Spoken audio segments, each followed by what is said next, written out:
একটা বাইকের ring piston খুবই দ্রুত কেন নষ্ট হয়?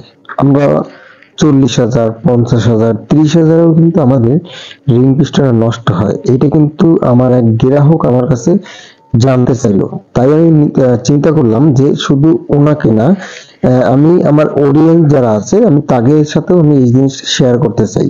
এটা কিন্তু খুবই গুরুত্বপূর্ণ একটা প্রশ্ন করছে উনি। রিং পিস্টন অতি দ্রুত কেন নষ্ট হয়, এটা কি কারণ, সেই সম্পর্কে আজকে আলোচনা। আমাদের সাথে থাকবেন এবং ফুল রিভিউ দেখবেন। তাহলে চলুন শুরু করা যাক। আসসালামু আলাইকুম বাইকার্স, কেমন আছেন? আলহামদুলিল্লাহ অনেক ভালো আছেন আশা করি। আমি মোহাম্মদ তুহিন খান, বাইক সার্ভিসিং বিডি চ্যানেল থেকে আজকে আপনাদের মাঝে আবার নতুন এক রিভিউ নিয়ে চলে আসলাম। আজকে আমি যেটা নিয়ে আলোচনা করব সেটা তো আপনারা ভিডিওর থাম্বনেল দেখেই বুঝতে পারছেন। তার আগে আমি বলতে চাই যে আমার চ্যানেলে যদি আপনি নতুন হয়ে থাকেন তাহলে অবশ্যই চ্যানেলটি সাবস্ক্রাইব করবেন এবং পাশে থাকা বেল আইকনটি বাজিয়ে আমার পাশে থাকবেন নিত্য নতুন নতুন নতুন ভিডিও পেতে এবং শিক্ষণীয় ভিডিও পেতে।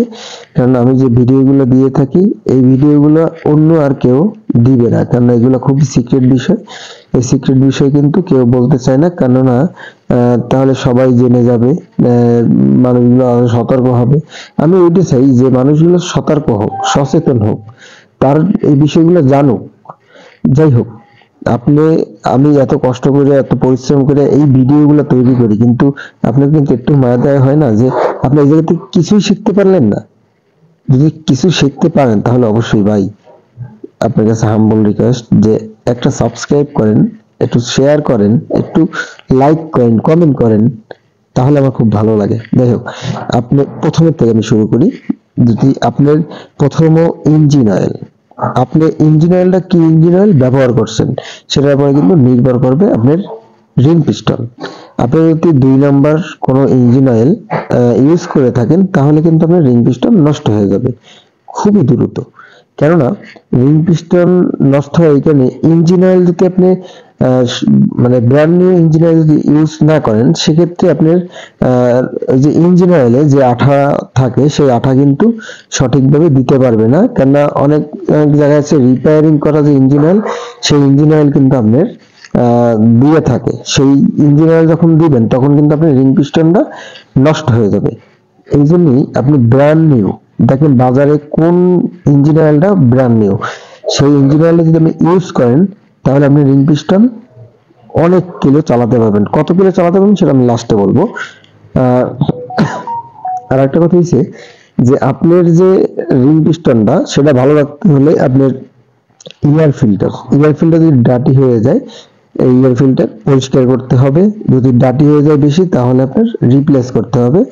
এবং আপনার যে প্লাগটাও যদি আপনার 5,000-এর ভিতরে আপনি ইয়ার ফিল্টার এবং প্লাগ ফেলে দিবেন। এই 5,000 আগে যদি নষ্ট হয় তাহলে আপনি ফেলে দিবেন। কেননা এই বালির কণাগুলো আপনার সিলিন্ডার প্লাগের ভিতরে যখন যায় তখন রিংয়ে ঘষা খায়, ঘষার মাধ্যমে আপনার রিং পিস্টনটা অতি দ্রুত ক্ষয় হয়ে যায়। আপনার ইঞ্জিন অয়েলের কারণেও অতি দ্রুত আপনার রিং পিস্টনটা ক্ষয় হয়ে যায়। এখন যখনই আমরা ইঞ্জিন অয়েল ব্যবহার করব তখন কিন্তু খুবই সাবধানতা পাবে।